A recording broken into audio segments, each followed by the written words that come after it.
Hi, everyone. Thank you for joining us for the Department of Energy's virtual roundtable on strengthening America's manufacturing and industrial workforce. President Biden's clean energy plan lays out a framework to address the climate crisis and to put America on an irreversible path to achieving a carbon-free electricity sector by 2035 and a 100% clean energy economy with net zero emissions not later than 2050. This transition will ensure a clean, affordable, and reliable energy options for Americans to create millions of good-paying middle-class jobs. And DOE is determined in this transition to advance diversity, equity, and inclusion in STEM and the entire clean energy workforce. As President Biden says, his climate plan is a jobs plan, and that's why workforce training is more important now than ever. DOE is going to be at the forefront of scaling up the emerging technologies that will put Americans in construction, skilled trades, and engineering to work toward building a new American infrastructure and clean energy economy while supporting workers affected by the energy transition. Today, we have an announcement that supports American jobs, our manufacturing sector, and efforts to address the climate emergency. And to share that announcement with you, I am so pleased and so honored to introduce our newly sworn in Secretary of Energy, Jennifer Granholm.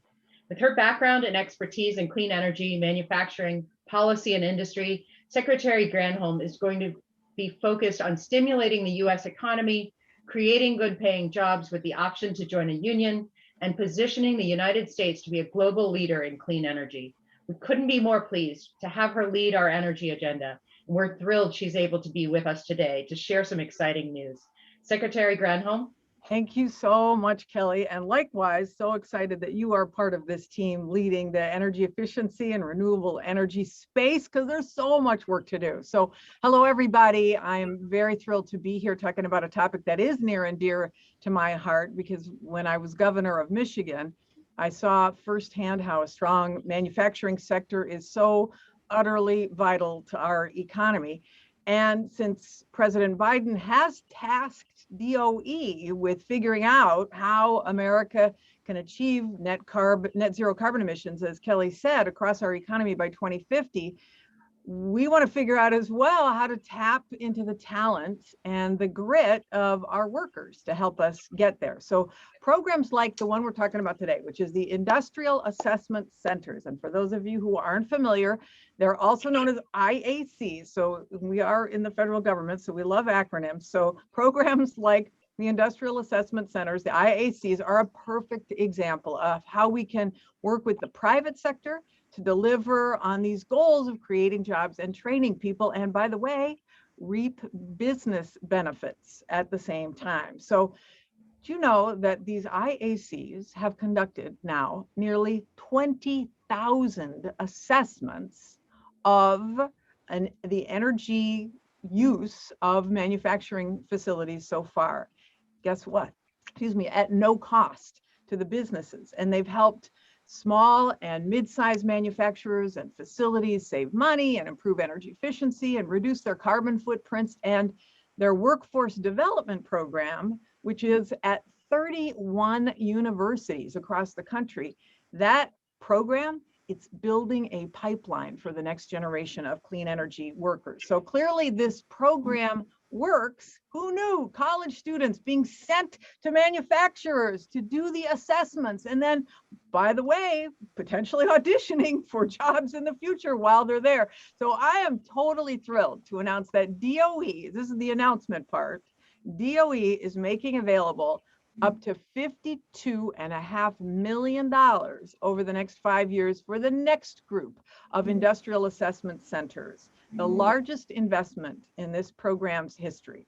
So the next cohort, you guys are going to, whoever you are out there, you're going to be creating a particular emphasis on manufacturers and reducing their carbon footprints, while, of course, training a skilled workforce that looks like America.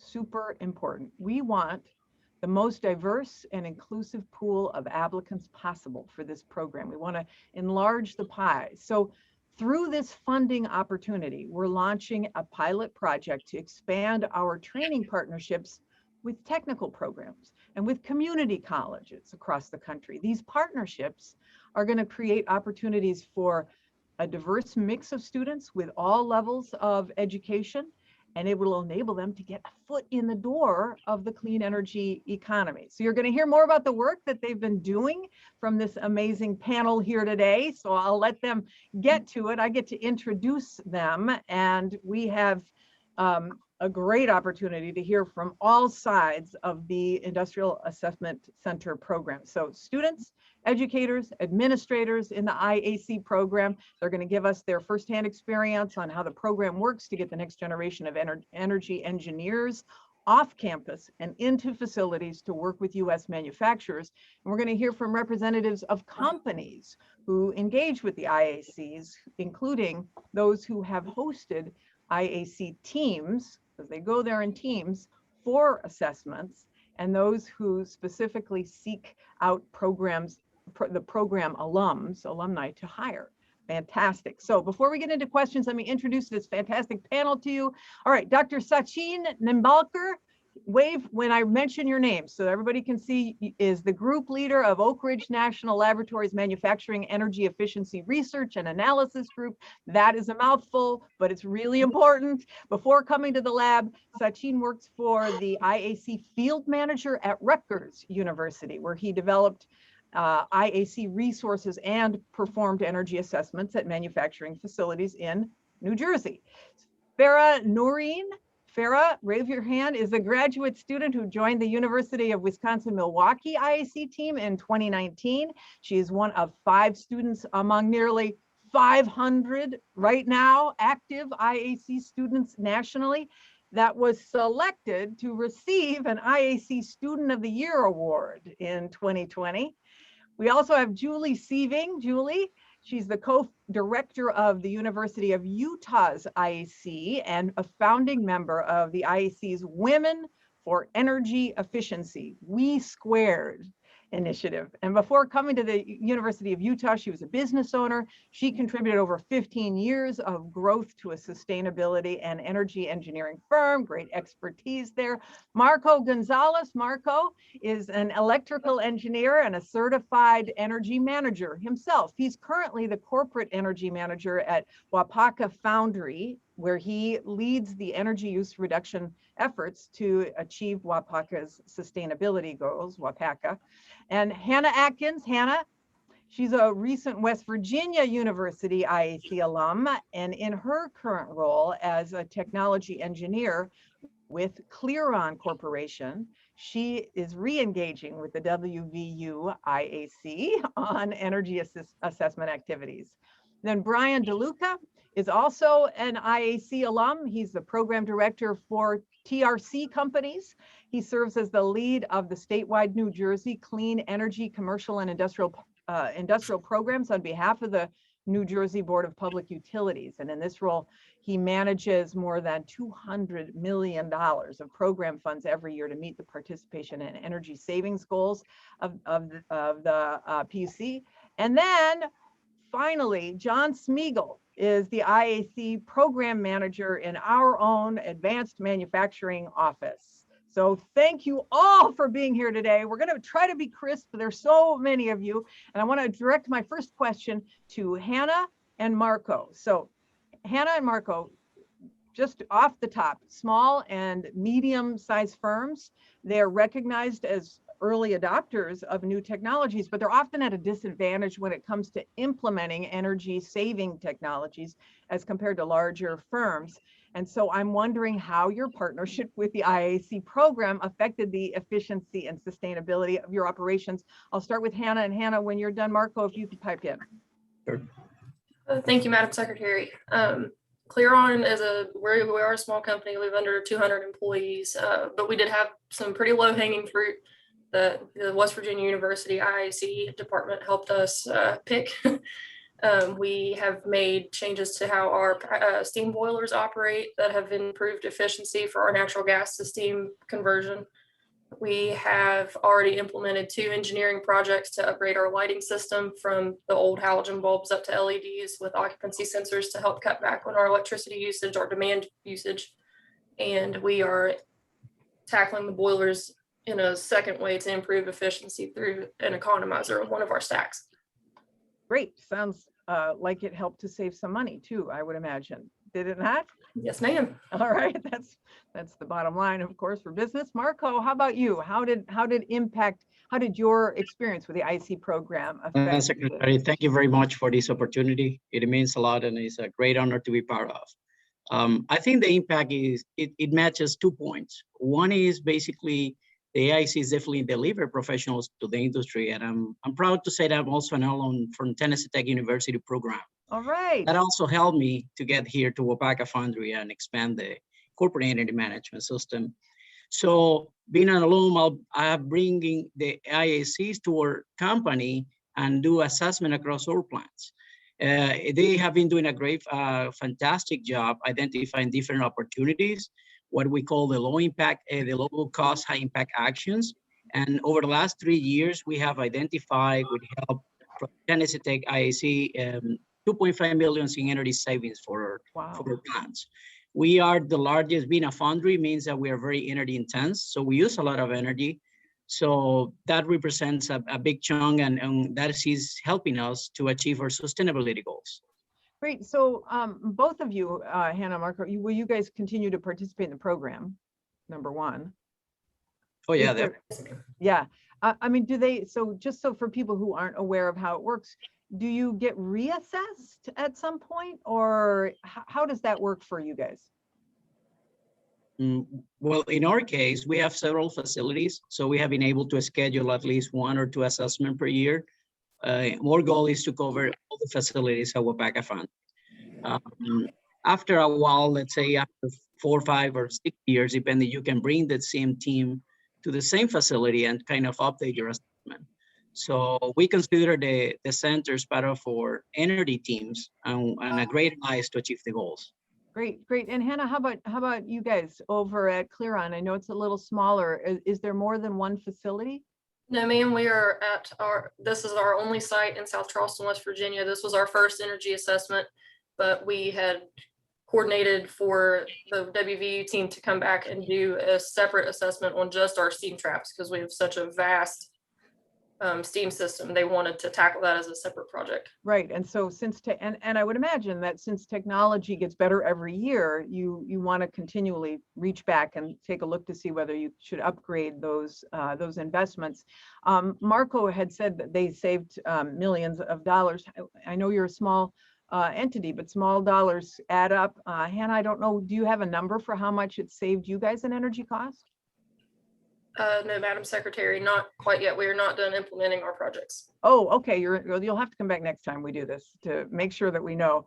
I'm just wondering, all manufacturers and industrial facilities are starting to implement these sustainability and climate related goals. And I'm wondering how you think beyond your two, like what would be the suggestion for us about how we can support, how can the IAC support additional manufacturers? You guys represent 2 entirely different types of businesses.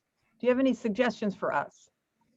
Yes, I think as you recall earlier that you are planning to expand the program to technical colleges and potentially even charter programs at some high schools, that would definitely expand and magnify the effect. I think the IACs do a great job going to identifying opportunities at each company, but sometimes it's hard to reach all the rural areas, like in the Midwest states. I mean, very good Michigan, we are in Wisconsin, which is a similar state. Sometimes it's hard to have resources available in the rural areas. So I think that's a good opportunity, a good market that is captive, that is still there, that the IAC definitely can take advantage of. That's really great. I appreciate that suggestion, Marco. And since you are an alum, I want to talk about the workforce piece of things. So to the IAC students and alums on the panel here, I'm wondering, and I'll talk with Farah in particular, how does the IAC program help to prepare you as a student and help to prepare the next generation of energy engineers for work in the field? What's done? Farah? Thank you, Madam Secretary, for giving me this opportunity. So as at first, definitely we learned some technical skill. So as IAC member, I got chance to visit like different types of companies. So since 2019, I visited like different wastewater treatment plants, sand manufacturing company, or shoe manufacturing company, foundry. So we had that chance to get to know like how different companies work, what could be the energy efficiency scope, what could be their control system, and if we want to introduce any renewable energies to them based on their situation, we can suggest them, okay, you can go with like maybe solar, wind, or like hydro energy. And definitely there's some like the tax credits or incentives, like let's say from focus on energy, we let them know. And it's all the ICT members, it's actually our privilege to know about their different companies' activity, their technicals, how they operate, that their end-line goal, and what can be the how can we reduce the negative effect on environment. So are you still at the University of Wisconsin? You're a graduate student, right? Yep. Yeah. So are you an engineer? Yep. Yep. So how many people are on a team that go to, is it a couple? Does it depend on the size? How does the University of Wisconsin do it? So normally we go, I mean, before this pandemic situation, each team consists one team leader, one faculty member, and like 5 or 6 members. So total at least 8 members. We go on an on-site visit.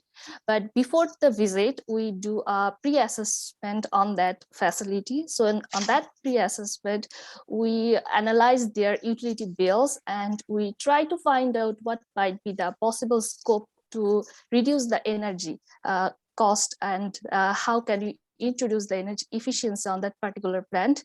And then the on-site visit comes. And after the on-site visit, we prepare a first post-assessment meeting. And on that assessment meeting, we introduce like, okay, these are the recommendations. We can save their energy, we can save the money, and definitely we can save some carbon reduction, carbon footprint reduction. After that, after the on-site visit of 60 days, we provide them a complete report on the energy efficiency. So we provide a detailed calculation, like how much energy they can save, utilize our energy, how much money they can save, and what can be the payback period. And we try to minimize the payback period within like 2 years. Right. And after that, after 9 months, we conduct the implementation survey.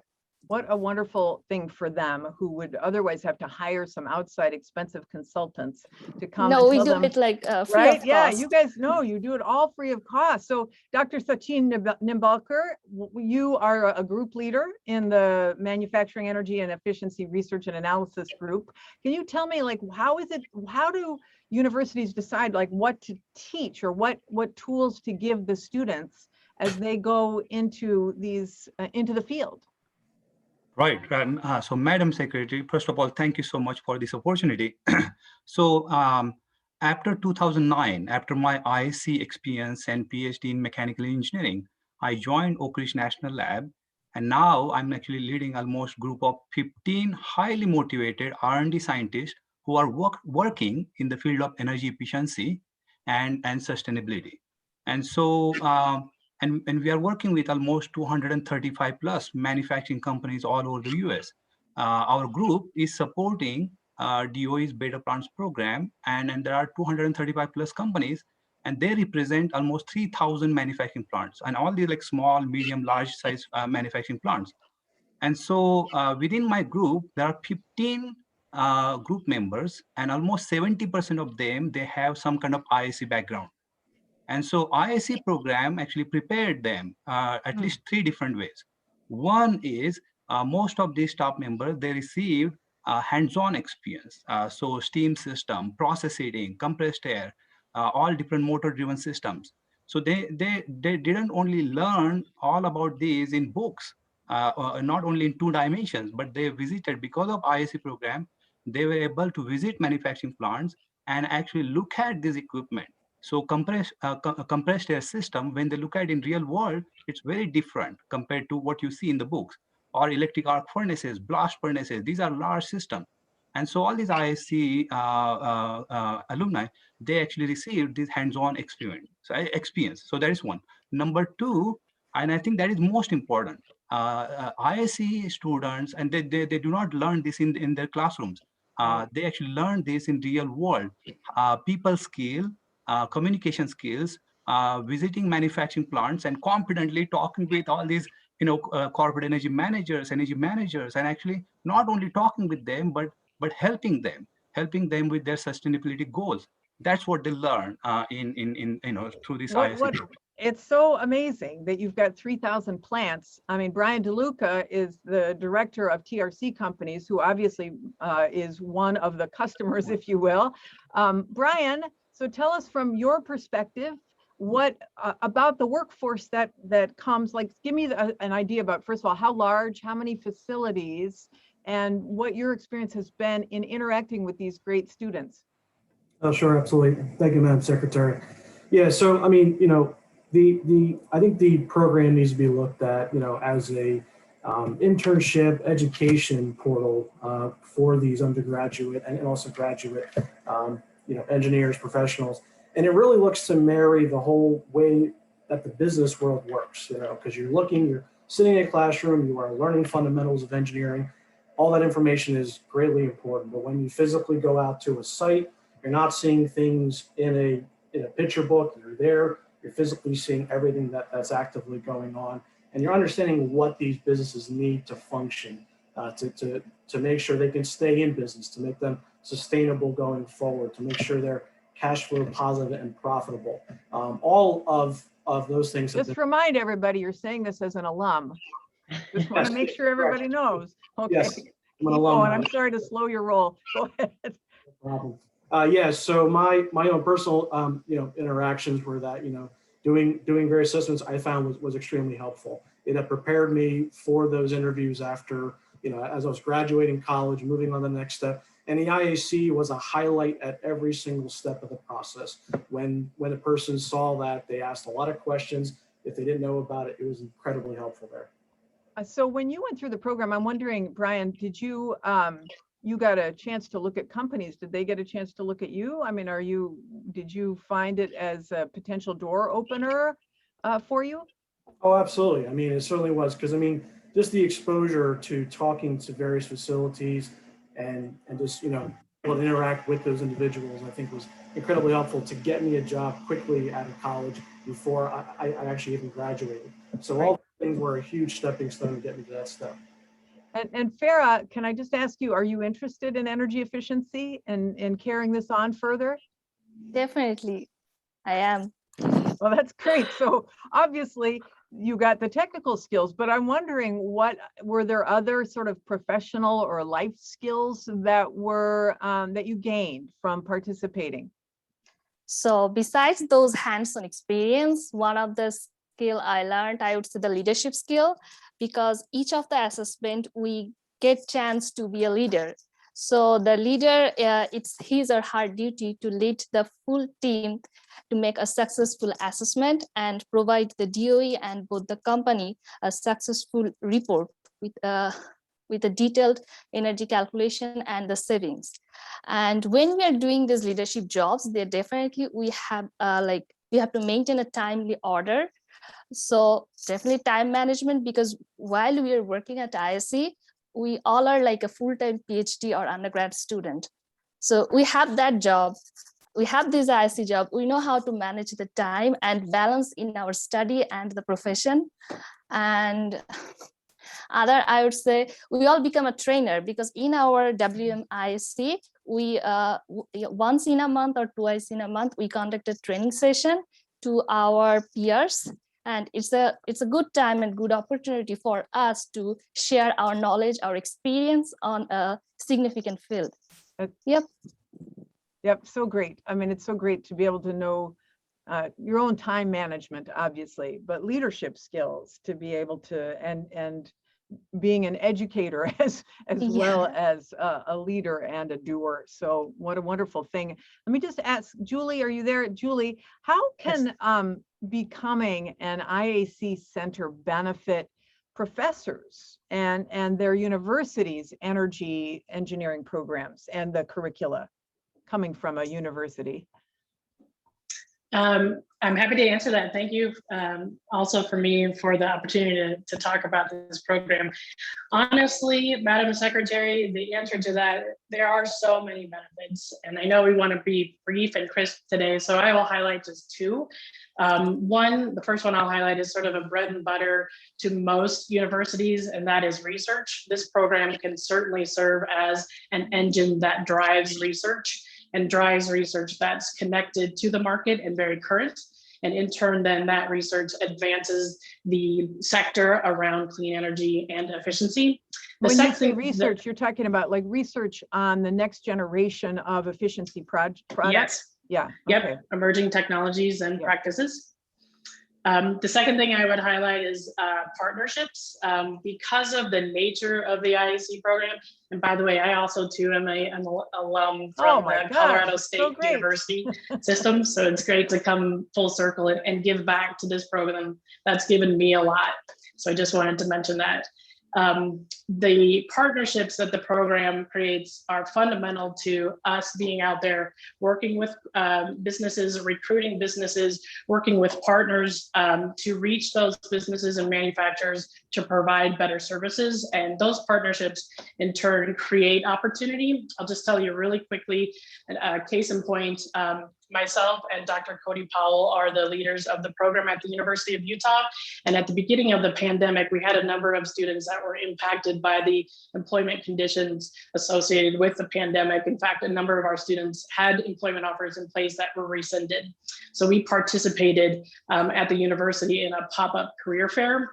And that was put on by our college, looking to match up the companies that were still hiring with the students who had already, really been impacted by the pandemic. And because of those partnerships that we've created through the IAC program, myself and Dr. Powell were essentially able to bring the majority of those connections to those employers to that event. Wow, that is awesome. And let me just, before I want to move to one other quick topic, but let me ask Dr. Nembolker, can I ask you how, you say you've got 3,000 of these manufacturing companies in your orbit, or at least facilities. How does a manufacturer raise their hand? How do they say, I am interested to get some of these fantastic students in? Right. So Madam Secretary, as per the US Census Bureau, there are almost 346,000 manufacturing plants in the US. And almost 80–90% of them are actually small, medium-sized manufacturing plants. And so to get IS assessment, it's straightforward. They request IS assessment and they get pre-assessment. Now, in DOE's Better Plants program, we have 235 plus companies, and they represent roughly 3,000 manufacturing plants.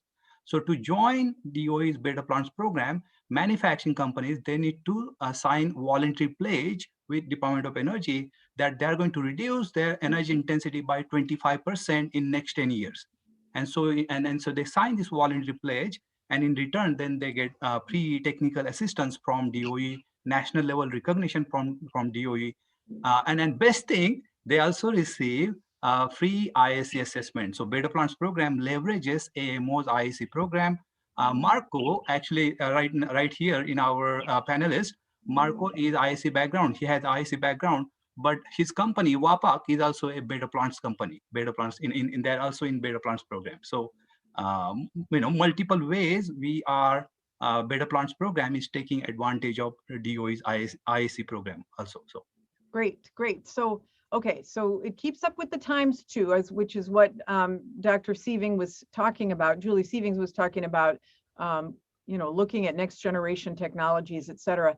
John Smeagol, who's our IAC program manager at the Advanced Manufacturing Office, I'm wondering how the program is evolving from your perspective to meet the current and the future needs of America's manufacturers.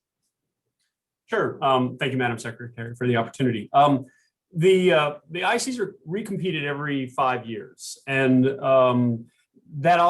it affords us an opportunity to identify among the bread and butter sorts of things that we've been doing now for 45 years, all those evolve over time, but among those, we identify sort of highlight areas that we're going to focus on in particular that are emerging priorities or however you want to characterize them.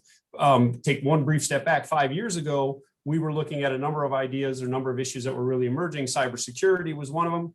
We were looking at water, wastewater, and we were also looking at energy management systems. And in particular, during that 5-year period, which is now just ending, IACs don't pretend to be cybersecurity experts, but we were able to develop for small businesses, small manufacturers, a 20-point, very simple questionnaire, as sort of a screening questionnaire that sort of ranked them on terms of high, medium, low threat, and then gave them real simple suggestions on how to reduce or mitigate those risks. And then where necessary, we were able to sort of recommend connections, because we developed this tool with our partners at NIST Commerce, MEP, which is a whole other network that works on another side of things, to get more advanced cybersecurity protection, because it is something, it's a threat that exists, and we need to be, as prepared as possible, and IACs were that platform. Similarly, when we were in the water world, these facilities aren't manufacturers per se, but they have lots of equipment, which is very much like manufacturers, and because of congressional direction and other things, we're very much engaged in there, and we're conducting a lot of assessments. 10% of our assessments are at water facilities, wastewater, and we've also developed sludge management tools, again, for that purpose. And the energy management stuff, we were behind and deeply involved in eGuide, which ultimately became, through some iterations, the 50,001 Ready tool. So that's the kind of thing that we did before. And in addition, we've also incorporated those activities into our mainstay. Now, this 5-year period, which is the one that you just announced, this going forward, this new fall, we've identified 3 new additional areas that we're going to be looking at. Decarbonization, which a number of folks have already talked about. And realistically, the ICs have always been about energy efficiency. So we always have been tracking how much carbon we're reducing. So we are born and bred decarbonizers.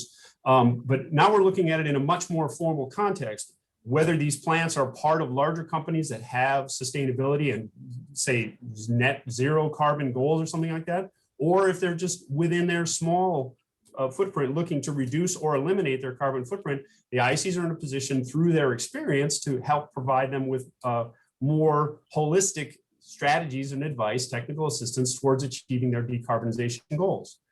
Awesome.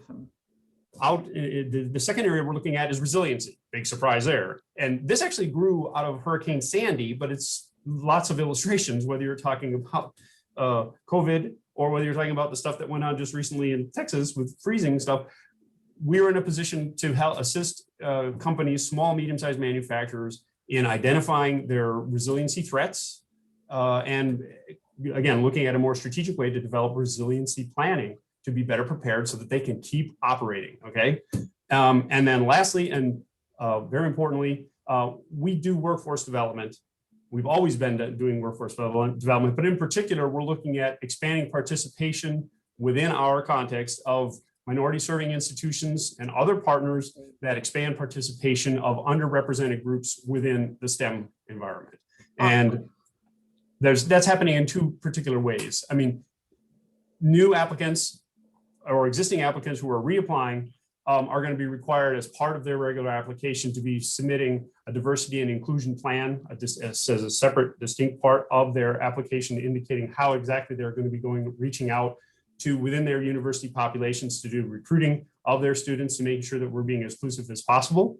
And then, as you alluded to earlier, there's this pilot program that we are starting with in collaboration with our friends within DOE at the buildings program, expanding the program to include opportunities for technical schools or community colleges to be looking at the commercial building space. In particular, that extends the potential impact and reach of the schools that we can engage with, as well as the facilities that we can work with. And so I think, with it and that in mind, we're looking at really expanding our existing diversity and inclusion profile over the next 5 years. Super exciting, super exciting. Do you already have partnerships like with HBCUs? Yes, there are. Yeah. Well, there are a number of HSIs that are engaged already in the program, but HBCs, that's a historical designation, but there are HBCs that are currently involved, not as prime yet, but they're sort of satellite, because the way the program works is, particularly when you're talking about covering a lot of geographic space, because one school will only operate, say, in 150, 200 mile radius. When they need to expand, they'll partner with satellite centers who will conduct maybe a third of their assessments that they do during a particular year, and some of those are HPCs. Absolutely. Great. How big is the footprint of the program right now from a geographic point of view? Like how many states are involved? If you know off the top of your head, I apologize. Okay. Well, there's 31 centers and then 6 satellite centers, but the schools are not restricted to do assessments just in their states. And so realistically, we can and have covered every single state in the union, That's great. including Alaska and Hawaii. Now, it has been a while since we got out to Hawaii, but we do that. That's a prime assignment. Julie, I want to ask you about this in this conversation about increasing minority participation, increasing the STEM field to include particularly underserved populations. I'm wondering, because there hasn't been a whole lot of women engineers, as we know, and I wonder if you can speak to a little bit about how the IAC's We Squared women, what energy efficiency or energy, how does it, women energy efficiency network is helping to increase and maintain gender diversity in the greater energy and engineering industry. You bet. I'm happy to speak to that. And also along the way, I want to just give credit to Rutgers. They were also one of the key founders in this network, including my former colleague, Sadiqa Pasi. I'll step back on the conversation and first say that I believe that a diverse workforce is a better workforce, and engineering by design is about critical thinking at its core. And the more perspectives that we can bring, the better that critical thinking will be. In terms of Amen. In terms of challenges and opportunities, again, like the benefits, there are so many. The one in particular that I would highlight for today is the way I would articulate it is the talent pipeline. You've mentioned talent already. I am in a position of leadership in this program that I am a minority leader, and I seek to build those diverse work forces in my teams that we create at the University of Utah. As I'm trying to do that work and build those teams, I look around and I feel the limitations. So ultimately, we not only need a pipeline for more engineers in this space, we also need that pipeline for women and for that diverse workforce. So in particular, some of the highlights that John was just talking about in terms of the next step and in terms of the evolution, those are really inspiring to me. This is a hard nut to crack. And I think fundamentally we have to find different ways to crack the nut. And I think some of the things that John was talking about are very much on track to that end. Great, great, great. You guys are amazing. All of you wonderful panelists that enabled us to make this terrific announcement. So I'm bringing this roundtable to a close. So I want to thank you all. And I just want you all to know that DOE is working to we're going to lead a transition to a clean energy economy, which is going to create millions of job opportunities in this energy efficiency space, whether it's in homes or at businesses and manufacturing, you name it.